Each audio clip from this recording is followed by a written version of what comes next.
আগামী 12ই ফেব্রুয়ারি ত্রয়োদশ জাতীয় সংসদ নির্বাচন 2026 বিগত 17 বছর পর যে নির্বাচনটি ইউনিট সরকার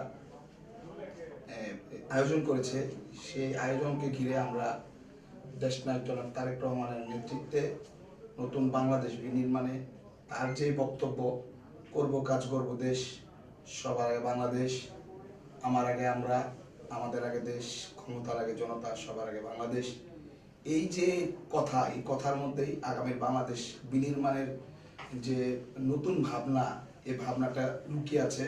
কারণ বিগত 17 বছর এই ফ্যাসিস্ট আওয়ামী সরকার আমাদের সকলের এই অধিকার হরণ করেছে, এমনকি ভোটটাও কেউ দিতে পারেনি, দিনের ভোট রাতে হয়েছে।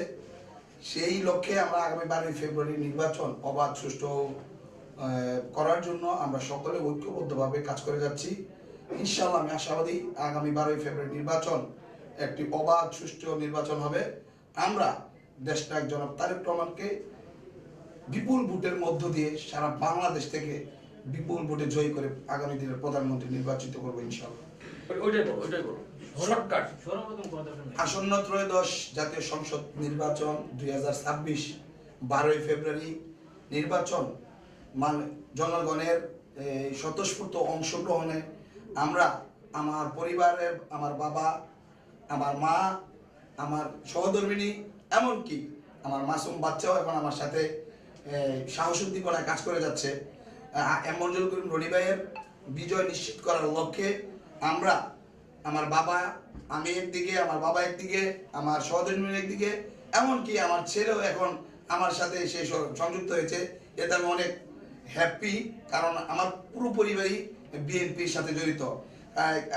কিছু পরিবার আছে কেউ আওয়ামী লীগ, কেউ বিএনপি। আমি একদিক দিয়ে গর্বের সাথে বলতে পারি আমি আমার বাবার কাছ থেকে বিএনপি শিখেছি, আমার সহধর্মিণী আমার কাছ থেকে সে বিএনপিতে আমার সাথে সংযুক্ত হয়েছে।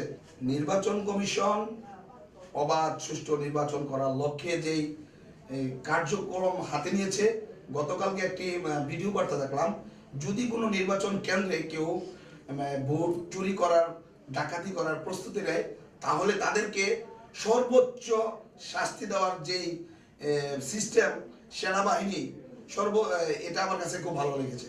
আমরা আশাবাদী আমাদের 12ই ফেব্রুয়ারি নির্বাচন আমাদের মনের মতো হবে, এতে আমার কোনো দ্বিধা নেই।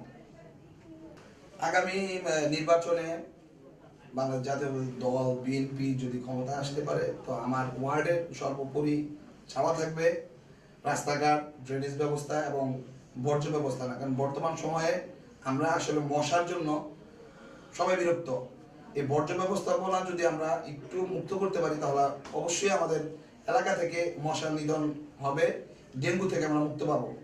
আরেকটা বিষয় হচ্ছে রাস্তাঘাট। বিগত ফ্যাসিস্ট হাসিনা সরকারের সময় যে রাস্তাঘাটগুলো হয়েছে আর যে রাস্তাঘাটগুলো এখনো হয়নি, ওই রাস্তাঘাটগুলো যদি এখন আমরা ভবিষ্যতে করতে না পারি, তাহলে জনগণের আশা আমরা পূরণ করতে পারবো না। তো যেই কাজগুলো এখনো বাকি আছে, আমরা ওই কাজগুলো স্বয়ংসম্পূর্ণভাবে করার চেষ্টা করব ইনশাআল্লাহ। দেশনায়ক জনাব তারেক রহমান কিছুদিন আগে একটা বার্তা দিয়েছেন। বিগত ফ্যাসিস্ট হাসিনা সরকার যখন কোন স্টেজে বক্তব্য রাখতেন, তখন শুধু খালেদা জিয়া, তারেক রহমান, এই বিরুদ্ধে যে দমন পীড়নের বিষয়টা, এটা তারেক রহমান বর্জন করেছেন।